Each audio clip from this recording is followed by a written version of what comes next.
Hey guys, what's going on? My name is Joe and welcome to a brand new video. This is going to be the first podcast I've done in months. For those of you who don't know, I used to run a podcast with Oris and Shedsy and we never really got around to making one. And I kind of considered starting up a solo podcast or something. And Teal Opal, who's actually joining me now, say what's up, dude. Hey, it's me, Teal Opal. I've got an awful voice and an awful mic, so thanks for having me. It's so good. I'm joking. But yeah, like you reached out to me and said you'd be really keen to like come on a podcast and just like talk. And I figured, I mean, I've had you on the channel plenty of times before. You're a good friend of mine, so Oh, thank you. it's all good. Like I think you'd make a perfect first guest. So how are you doing, man? You doing good today? I'm doing pretty good. I'm over the moon right now. Really, really happy. Because I had a job interview earlier today, and I think it went well. And also because Nintendo Direct got announced for tomorrow, so I'm really excited. Ooh, wow. about that. Okay, so that's like the best of both worlds there. Yeah. I'm having a very good day so far. I did, when I first woke up this morning, I went down to my car to get something, and I did bash my foot on something on the floor, and that was bad, but Apart from that, right away. apart from that, you know, your day's just been getting progressively better. So, Yes. the first thing I wanted to talk about, obviously, with you coming on the podcast, you recently quit YouTube, didn't you? You like Yes, cleared I did everything. So, I did briefly quit YouTube. so what was like the thought process there? What was it that kind of like made you want to just clear everything? Because you privated all your videos or deleted?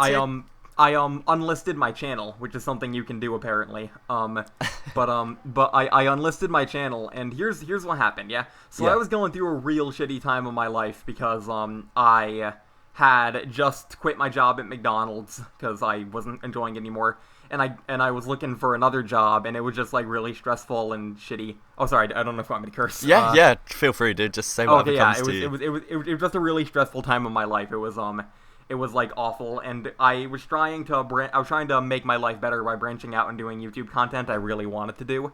And So that was like just was it Splatoon and stuff it was like that? Smash I was doing. Oh, But, you okay, know, Smash, yeah. A lot of people have the misconception that like I deleted my channel because I was mad that my Smash content didn't do well. But that had nothing to do with it. If I was gonna delete my YouTube channel over people not receiving my videos well, I would have done it like a year ago over something else. Yeah. It was more just like I realized like even then making content that I really wanted to make that I just wasn't enjoying YouTube anymore at the time. Like it just and with the state of my life, with not having a job and like feeling like YouTube really wasn't for me anymore and it wasn't working out, I just felt like it was the best thing I had to do.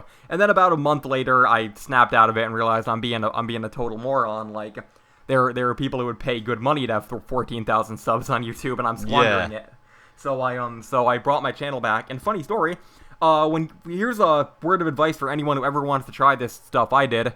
I wouldn't recommend it. YouTube automatically prunes like a very large chunk of your subscriber base when you do this. When I came back, I had 500 subs, and I was like, well, way, really? I was like, well, I'm dead. Channel's over. But then randomly, like a few days later, like I want to say like a week later, it gave me all of my subs back, and I messaged, like, a few YouTubers I know. Like, I messaged Soundsmith, and I messaged, I think, Cosmic Afro, and I was like, do you know anything about this? Like, did YouTube just have to refresh my sub count? Because, like, even down to Social Blade, like, it said I only had 500 subs. And then just suddenly out of nowhere, like, And then they 14,000.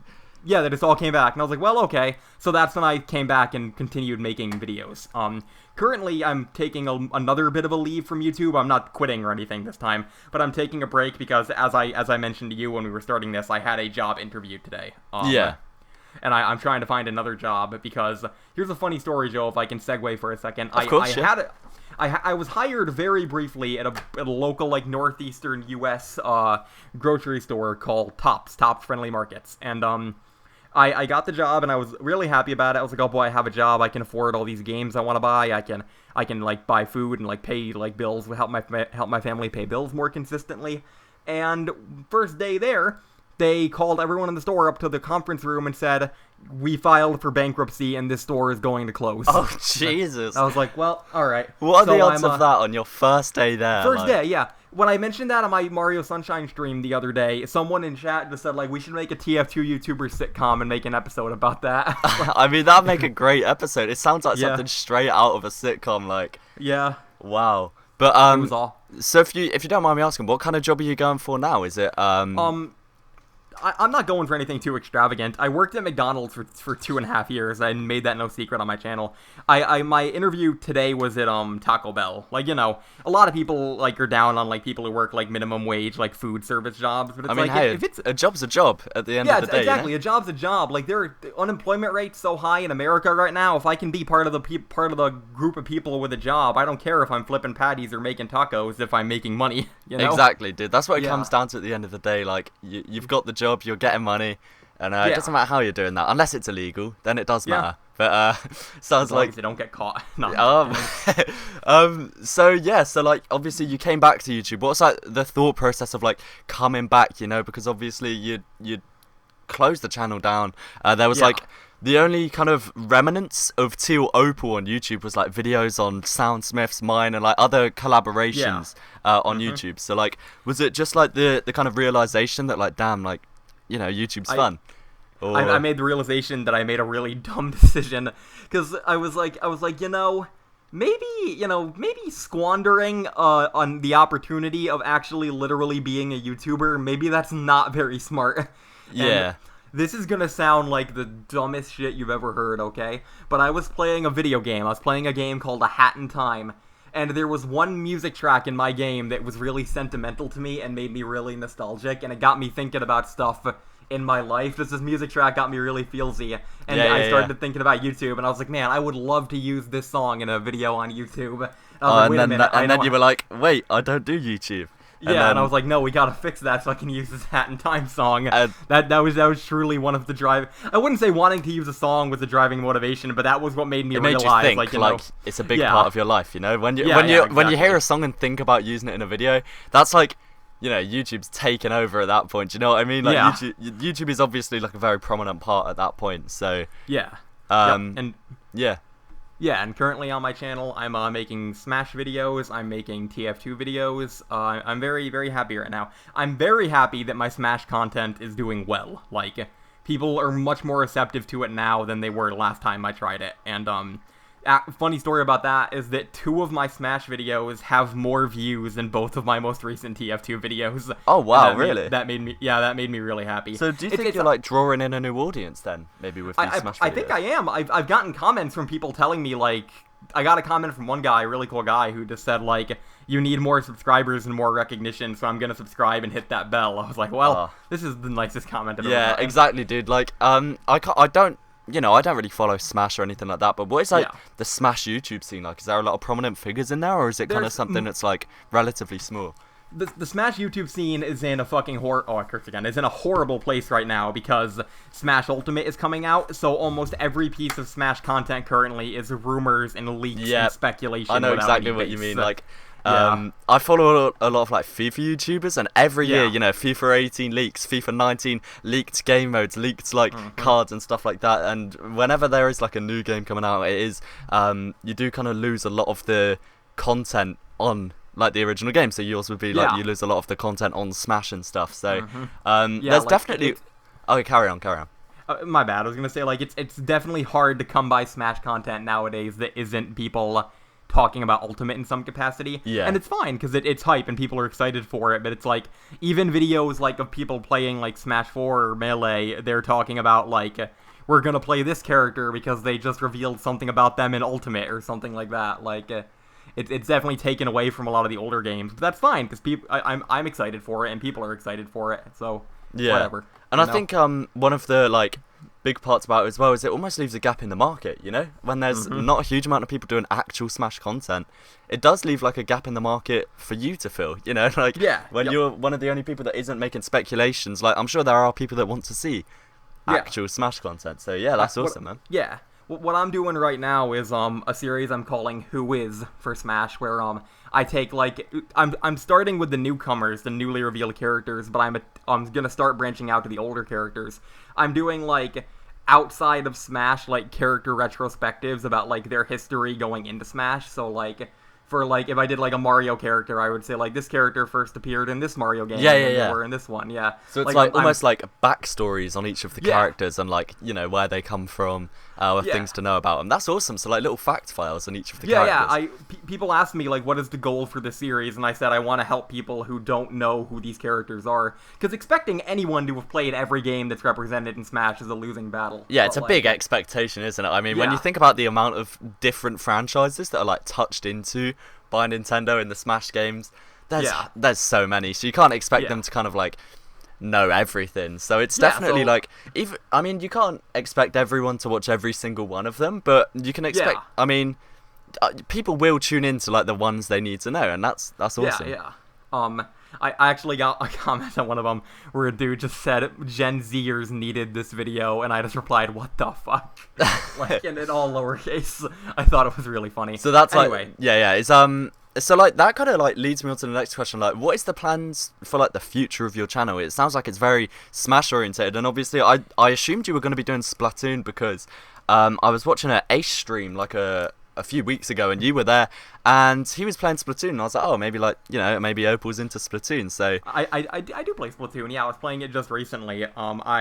I'm planning on, because I just recently restructured my channel to be Smash and TF2, so I'm not planning on adding anything else right now. But if TF2 continues on the fast track to dying really soon, I absolutely will not cash out. I absolutely will branch out. You know, So that work. Oh wait, carry on. Yeah, I was gonna say we were going to talk about the next TF2 update. I was just about to say that leads me on to perfectly to the next question. Obviously, you say if TF2 like carries on almost going downhill, which is a conversation topic in itself. Like, where do you see, or what do you see the next big TF2 update being? Because obviously, I mean, they skipped the summer update. You know, like there's always an update around summertime, even if it's just to celebrate TF2's birthday. And we didn't see any updates around the summer period. So do you think that maybe means they're working on something big for Halloween, or working on something big for Smithmas, or like, what are you kind of thinking there? I have a really cynical take on this, and this is going to make some people in the audience mad. I apologize. But I talked about this on my stream the other day. I don't think TF2 has much left. I fully expect the next major update to be the last major content update.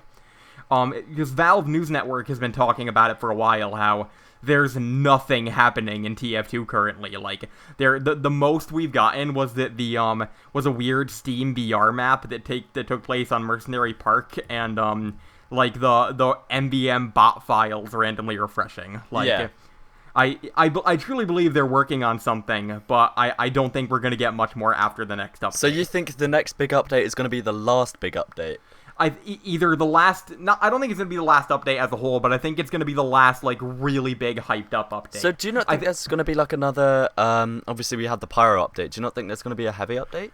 I think there's going to be a heavy update. I think that's going to be it, actually. I think we're going to get more updates after, but I think more ones after that would be more along the lines of Blue Moon or something. Like, smaller, like... Yeah, like cosmetics. Yeah, like adding maybe a community map and stuff, you know? So do you feel like they're not necessarily killing off Team Fortress 2, but to an extent, like, just kind of putting it on the back foot a bit? Well, they've been putting it on the back foot for a long time. Valve hates every game of theirs that isn't Dota and CSGO because they're not on because other games don't air on TV channels when tournaments happen. I think Valve's definitely putting TF2 on the back burner for now. There are people rumoring that the TF team's been completely disbanded. And I personally don't believe that, because I think if it had been, we would know something. But yeah, they would have said something. I mean, did you see, this is kind of like, you know, changing the topic a tad, but did you see Funk's video on the new TF2 update, or like what he wants the future of TF2 to be? I have not yet. What did he have to say about it? I was just referencing this to the developers thing you said. He said he wants a new developers team for Team Fortress 2, because... People have been saying that for a long time. I mean, it would be really refreshing. Like, I respect like the developers team that they've like stuck with the game and stuff, but like a brand new set of people to bring a brand new set of ideas and more commitment to the game would be awesome, wouldn't it? I mean, it would, yeah. Get people who actually care about the game in there. Yeah, that's like a joke. I don't think the TF team doesn't care about the game, but I think they're really jaded. You know? Yeah, I mean, like, they could be doing a lot more. Is the thing, and I don't think they're not doing enough. Well. Yeah, that's like a touchy subject in itself. I just feel like they could be doing more. Yeah, I don't know. I'm gonna be wishful for a second, Joe. I'm gonna lay down a concept. Go on. Go on. The Pyro update was Jungle Inferno. It was all fire themed and jungle themed. Yeah. Yeah. Okay. The heavy update is a Smithmas update called Siberian Winter. Oh, and wow. It's all snow themed cosmetics and stuff. Did you know how good that would be? Like. That's what I've thought about, like, as a total inverse of Pyro. Yeah, like a complete contrast to, like, Jungle Inferno. The opposite of Jungle, like, Siberian, like, snowland, like, as far as the eye could see, and then... Yeah, like, I think a Siberian Winter update, I think that'd be awesome. So, like, yeah, that kind of brings me on, what would you want to see in the next update? Like, obviously you're a heavy main. Yes. Providing, you know, it is a heavy update, as we've kind of speculated, what would you want to see in, like... the next big update, if it is a heavy update? I would like to see, people have asked me a lot, like, what do you think can be made to improve about heavy, or, I said that totally wrong, what do you think can be improved about heavy as a class to make him more competitively viable? And I always say, honestly, not much, because as all of heavy's weaknesses, big as they may be, are what make him balance as a class. If he moved faster, if he revved up faster, it would fundamentally break the game's balance. Yeah. Like, I think changing the properties of some of his weapons would be a really, really good change. I made a video ages ago about my most wanted my most wanted heavy update weapon changes, and God forgive me, I forgot almost everything I said in that video. But I would like to see the Brass Beast made significantly better. Yeah, it's like the least used, I'd say. Like, it's, I mean, I don't know, there's not much use for the Brass Beast, I feel like. Yeah, people always get mad at me when I say I hate the Brass Beast. Like, they'll tell me, I've had people say, like, what about the whole long heater? I'll say, what about the whole long heater? Like, I think the Brass Beast is the worst minigun. But I definitely think every minigun that isn't stock in the Tomislav, and rarely the Natasha, are incredibly niche, and I would love to see them be given more all-purpose utility. Yeah, I mean, I feel like secondaries as well. Like, I've forgotten who it was that said this. It may have been Mino, or it may have been Funk again. Like, excluding the sandwich in most cases, and maybe the shotgun, there's no real need for another heavy secondary, you know? Yeah. Like, the sandwich, its ability to heal teammates, its ability to heal yourself is like, you know, why would you need anything else? Yeah, the second banana, I think, is really good. I've been an advocate of the second banana since that thing came out. But yeah, I get what you mean, like, with the sandwich, or in my case, the second banana, or the shotgun, like, you don't need to use anything else. Everything else is less useful in comparison. So I think maybe just a massive retooling of Heavy's kit to make it less one-track would be really cool. So what do you think about the changes they made to the gloves of running urgently? Because now, obviously, you take... This was quite a while ago, but you obviously now, like, I think HP gets taken away until, like, 150 or so? Yeah, you lose max HP until, I think, 100. Yeah, which means you die in one shot to a scout. But yeah, so do you think that was, do you think that needs revamping, or is that, like, good how it is? I absolutely think the gloves of running urgently and the eviction notice are very bad nowadays. I'll say until the day I die that the Fist of Steel is currently the best heavy melee weapon, like, objectively from a competitive standpoint. That reminds me, my good buddy Bearded Expense, he renamed his Gru, like, the gloves of running normal speed or something, because they're not good anymore. It's his Fist of... Oh, I pulled my headphones out. It's his Fist of Steel that's named, the gloves of running normal speed, and the descriptions are just Rip the Gru. Yeah, I mean, yeah, you know far more about, like, heavy weapons and stuff than me, but if you're saying, like, the whole heavy set needs, like, a revamp, do you think it's likely? I don't think they're going to rebalance everything, because I think there are some things that are just fine the way they are. But I think Heavy's general toolkit needs retooling, because it is very stagnant. Like, it's stock Sandwich, Fist of Steel, or Gru if you really want, and that's Heavy set, you know? Yeah. Like, either stock or Tommy. It's like, that's it. Like, the only wiggle room you have if you want to be viable is swapping the minigun for the Tommy, or the second banana for the Sandwich, or vice versa. I mean, I can't think of a reason you wouldn't use the stock minigun or the Tomislav, you know? Like, there really isn't. There's not, is there? Like, why... Yeah, I don't know why you'd want the Brass Beast, because it takes so much longer to spin up, and you move so much slower when you have it out. Yeah. One time a Steam friend of mine messaged me and said, I'm arguing with a friend, can you help? And I was like, sure. He said, the Brass Beast is the best minigun, and his argument is, if you're not used to moving slow with heavy, you shouldn't be playing heavy. And I said, tell him he's a moron. And that's exactly what I said. I mean, you move stupidly slow with the Brass Beast, you know? Like, it's, I think, 50 or 60% slower? It's significantly slower. Yeah. I can't remember the exact number, but I do believe it's either 40, 50, or 60. It's awful. It's so bad. I just can't think of a reason you'd use it, you know? Yeah, like every heavy primary is incredibly niche, except for the Tomislav and the minigun. None of them have all-purpose utility. The Natasha is the closest that it comes because the slowing effect can be good on pretty much every class in the game. Yeah. But like even then, like, you know, spinning up slower and doing less damage makes it much less of an all-purpose tool. And then, you know, the Holong heater has like 2 very specific uses, and the Brass Beast has 1 very specific use. I get what you mean. Very bad bad weapons. So this was a question that was sent in on Twitter from Owen Stevenson 01. Thank you, Owen Stevenson. Do you think the Extinguisher, because obviously we're talking about weapon changes and balance changes and stuff, so do you think the Extinguisher is better now than what it was originally? And I'm not sure if by originally he means pre-first patch or pre-second patch.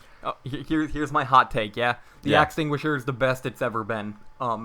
It was obviously stronger when it first got added, because legit all you needed to do was shoot them with fire, air blast them with the degreaser, switch weapons, and kill. It was like a half a second and an instant kill. But I think nowadays it's fun and it's functional. Like, you know, the bonus, the Sketch XP Quest bonus, where it'll give you a speed boost and you kill someone with it. It's really, really fun to pull off. And I love the fact that you actually have to think, like, do mental math to make it work, because the amount of damage you do and, like, the amount, like, the rate of the mini crit or something, I can't remember the specific stat, is based on how much afterburn is left on the enemy. So if you just puff and sting, it's obviously not going to kill them. You need to, like, time it a bit better. You need to, and like if you don't kill them, it automatically extinguishes them, which puts you at a disadvantage. Like it's obviously not the strongest it's ever been, but I think it's like in terms of weapon balance, the best it's ever been. And the funnest it's ever been to an extent. It's absolutely the most fun. Like I did that series for a while I called Manco Minute, where I reviewed a weapon in a minute or less, and I did that. I started doing that because I wanted to talk about the Extinguisher, but I didn't want to like make a whole Extinguisher video because I was a heavy main channel. Of course, that changed later on anyways, because I did a whole video about the 3rd degree, but whatever. We take those. We couldn't look past that. So, is there like, I mean, this is just a question I've thought of on the spot. Is there any changes Valve made in Jungle Inferno that you're like, well, hang on, that shouldn't have happened? I know there's one I can think about, but I can't quite remember what it was. Soundsmith was really upset about this. They said they reverted the Righteous Bison to its old stats, but they didn't. The damage was still really low or something, and that kind of bugged me. Ethan was really vocal about that, so like I understand. He was a big advocate in getting the Bison revoked, you know, like getting the changes reverted, so it's actually its prime state again. And it's like, and then they didn't actually do what they said anyways. So it doesn't make that much of a difference. Yeah, but I was generally down for most of the Jungle Inferno changes. I feel like a lot of overpowered stuff got nerfed properly. I feel like there's a few small ones that I feel like people forget about that I still really like the Cow Mangler. You can crit boost it now, which I think is really cool. Honestly, a lot of my grievances with the Jungle Inferno update were more down to the changes not functioning, like being bugged, than not actually liking it. Like, the man treads were bugged, the Righteous Bison was bugged, like, I think there was 1 or 2 more weapons that were bugged when they changed it. It was like... Yeah, I mean, Valve aren't exactly known for getting updates off without a hitch, you know? Like, I still think the whole festivizing Australians and festivizing stock weapons was an accident. And then they just kept it. By the time they realised it was too late because too many people had used it, so they were like, let's leave it in. If they had patched that out, that would have been catastrophic to the economy. Can you imagine, just 10 strange, Pro KS Australian rocket launchers with festivizers on? Like, they would be stupidly expensive. It'd be ridiculous, like Australiums that were worth nothing. Like if I wanted to sell my Australian minigun, that's normally like what, like fucking 20 keys, Yeah, or whatever. If I wanted to sell that with a limited festivizer on it, that'd probably bump it up like 30 or 40 keys. I mean, you gotta think about more. like, I remember, I've forgotten which update it was, but the sleeveless in Siberia and the Hunter Heavy. Yeah, they were both available to get an unusual for a very short amount of time, but like Valve realized and did actually fix it, but that didn't stop a few kind of like slipping through the cracks, and now those things are worth like stupid amounts of money. So they're like several thousand keys, aren't they? Yeah, literally, like they're very, very limited and often just go straight to collectors. So I can't help feeling like they were too slow in their festivizers. Like, because like with the sleeveless in Siberia and Hunter Heavy, like it was much harder to get one of those because you would have to A, unbox an unusual, and B, unbox one of those. So yeah, I mean, what are the chances, right? Like there weren't going to be many in existence, but people have enough festivizers and have enough Australians to like destroy the economy with those do it things, mass in like 10 minutes, you know? Like it's not hard to just buy a festivizer, put it on an Australian, you know? And I mean, this kind of introduced when you're like a new trader, this introduced like the scam where people are selling off festive weapons or selling off festivized stock weapons as festive weapons, and they're worth like so much more. So like a strange festive scattergun is 13 or so keys, and a strange festivized scattergun's like not even 1 key. And it's like 9 ref or something. Yeah, literally, and people are selling these things off, and inexperienced traders don't know, because why would you expect a festivized scattergun to be in the game when there's already a festive one, you know? Yeah. Yo, shoutouts to Valve for allowing a game that used their assets and mined cryptocurrency on people's computers to go by. Oh no, I think that is the worst scam, or like the worst series of events I've seen take place in trading to date. Yeah. For those who don't know, awful. Like, I'll link my video on it down below. But just to like briefly talk about it, people were like submitting games to Steam and submitting their own item schemas to Steam, but for the items in their game, they'd be using identical copies of TF2 items. So, like, yeah, go on. Like, it was an unusable item in their game, and its backpack icon and name was like an Australian rocket launcher. Yeah, it would have like identical fonts. Everything about it would look identical, excluding the fact it's not for Team Fortress 2. It's not a Team Fortress 2 weapon, and even in its own game, it's completely useless. Like, it's dead space in your inventory. Yeah, literally. Like, and that, dude, I know a lot of people got affected by that. Yeah. Because, yeah, go on. People give Valve such a hard time for, like, letting, like, Shovelware and, like, creepy hentai games on Steam. It's like, I'll take that because it's hard to moderate how many games are coming in. But to allow games that sole existence is to scam and steal from people, like, how do you fuck that up? There was, like, no moderation on the items being added either, which I just found so obscure because, like, surely you'd understand that with multiple in-game economies. You got to think Dota has a huge economy, CS:GO has a gigantic economy, Team Fortress 2, all of these games have huge in-game economies, and like Valve just didn't think that anyone could submit items that look the same, and I'm surprised this didn't become a thing sooner. It really is funny, like, that Valve didn't think of it and no one thought to do it sooner. Yeah, I mean... Not saying it's, like, a good thing, but it's like, you think people would have thought about that, like, the day Valve started letting people submit their own items. Yeah, like, I mean, the potential was always there, and some absolute mastermind thought to do it. But, the potential was always there, you just had to be crazy enough to try it. And, I mean, it paid off for whoever tried it. And I'm glad Valve actually, like, you know, put their foot down. I mean, they were pretty quick in response. When this thing started blowing up, like, I made a video about it, and then the day after, Valve released a statement about it and said they'd, what's the word, like, regenerate, or like just essentially give back anyone who was scammed before their statement.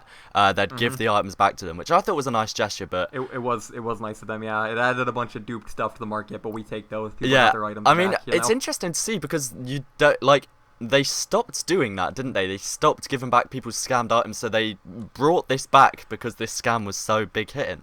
And here's the difference between that and every other one. when people got scammed, when someone like just sharks someone's Max's head or something, that's the trader's fault. It's the person trading for letting that happen. Yeah. Even if it's fucked up and they got their item stolen, this was Valve's fault. This was Valve's fault for allowing these items to look identical. You can't blame the trader. This one was completely on Valve. Yeah. Let's say you were selling an unusual for like 300 keys, and you see a golden pan offered 1-for-1. Obviously, you're gonna snap that up, and you're not gonna check it because you have no reason to. Yeah.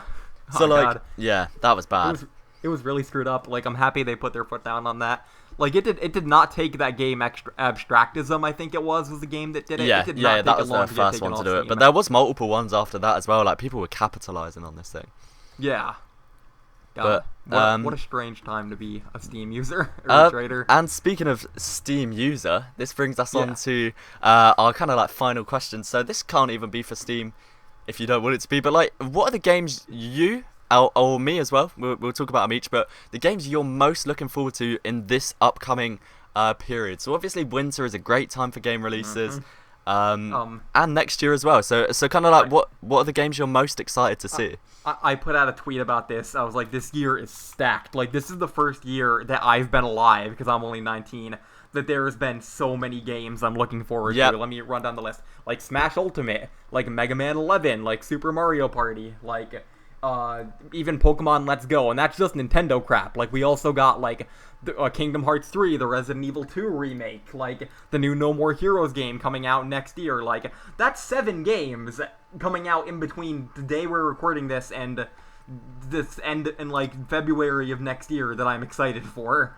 You know? Literally, this upcoming year is going to be so crazy for games. Like, I remember watching E3, and every time a trailer would start, I was watching it with my friends. Every time a trailer would start, we'd like be kind of like guessing what the game's going to be, and we'd be getting so gassed about it. So like, what are your like top? If we had to say top 3 personal highlights, what are the games you're most looking forward to? Top 3 for me, it'd probably be No More Heroes at number 3. Let's say Resident Evil 2 at number 2 and Smash Ultimate at a big number 1. Huge. Like, if I could, Smash Ultimate would be like -7. It's so high on that top list. There's a few I forgot even, like Fallout 76 and Doom Eternal. And Battletoads. There's so many. Oh man, this is gonna be a crazy year. Yeah, I mean, one thing I think. Spider-Man. I mean, I'm not sure whether to be disappointed with that or not. Did you see the comparison between the E3 footage and actual game footage? I've seen big controversy about Spider-Man. I've also seen big controversy about the big controversy. Like, I saw someone tweet out, like, the review scores for it, and it was getting, like, 8s and 9s and 10s out of 10s across the board. And I saw him say, like, and I saw someone say, like, but the puddles, though. Yeah, literally, like, it's... I thought... Yeah. Yeah. There was another game I was really looking forward to. I've kind of, like... It's going to sound bad. I've kind of forgotten what it was called, but it was like an open world game. Cyberpunk, yes. I'm very excited for Cyberpunk. That looks very good, in my opinion. It does look fun, I agree. Like, it's... I'm 99% sure it's open world, is it not? I think it is, yeah. Yeah, and I mean, it kind of reminds me of, like... Did you ever play the Crackdown games? I have not, but I've heard many people liked them. Yeah, back in the day, in like, I was like year 7, year 8, I'd get back from school and I'd play that, and like, it looks very similar in the sense that I'm pretty sure, it's like set in the future. I think it's set in the year 2077. It's a very futuristic city, and it just looks really good. I'm very excited for that. It does look good, yeah. This is a big year for games. I'm very, very excited. I mean, there's the new Last of Us Part 2? There is, like, even stuff I'm not personally into that I'm excited about. Like, The Last of Us Part 2, I think it is. Part 2, 3, I don't know. Yeah. There's Beyond Good and Evil. There's the new Elder Scrolls game that got confirmed. New Just Cause 4, I remember. Just Cause 4. But I've played Just Cause 1, 2, and 3, and I must say, it's gradually just getting more and more repetitive. But I suppose there's not a huge amount more you can do with Just Cause. Like, you know, you've got a grappling hook, there's a lot of explosions, and that's about it. Yeah, like when the name of the game, I think Just Cause 4 is already a thing, Joe. Or is this not out yet, or is it out? I know it got announced. It's not out, you're right. Yeah, available December 4th. My bad. Yeah, I know it got announced at E3 because I remember watching the trailer. There's obviously a new Assassin's Creed game. I mean, when is there not a new Assassin's Creed game? To be fair. Once a year, new Assassin's Creed. Exactly. They're pumping them out at the same rate as FIFA. But, that's about it. So is there anything like you want to talk about before we sign this thing off? I just wanted to say real quick. I wanted to save this for the end because it's kind of gross, but I thought it was funny. So Okay. I told you I bashed my foot today. Yeah. Yes. And you might be wondering why was that a catalyst to almost making your day a bad day? Well, the whole story is that I bashed my foot on a nail sticking out of my my porch Jesus. this morning, and I thought you meant like just against a wall or something. No, like... no. So I bashed my foot, and and I'm only telling this because some people might be wondering, like, why is hitting your foot a catalyst for a bad day? So I bashed my foot, and I put a Band-Aid on it, and I was like, well, that's okay. It'll just bleed, and then it'll, like, you know. And when I went to my interview, and it started really stinging while I was walking around, like, my local business district for my interview. Yeah. And when I got home, I looked at my sock, and there was just, like, a big... grisly visceral pool of blood where it was. Oh, Jesus. And it went through the Band-Aid and was on my sock and everything. I've since washed it up and it's fine now, but it was Yeah. I mean, I was going to say, it's worth going to the doctor or something by the sounds of it. That sounds pretty severe. Yeah, it's fine. I've cleaned it up and everything. It's not bleeding anymore, but if it like gets miscolored, I'm probably going to go to the doctor because it's probably infected or something, but who knows? Yeah, who knows?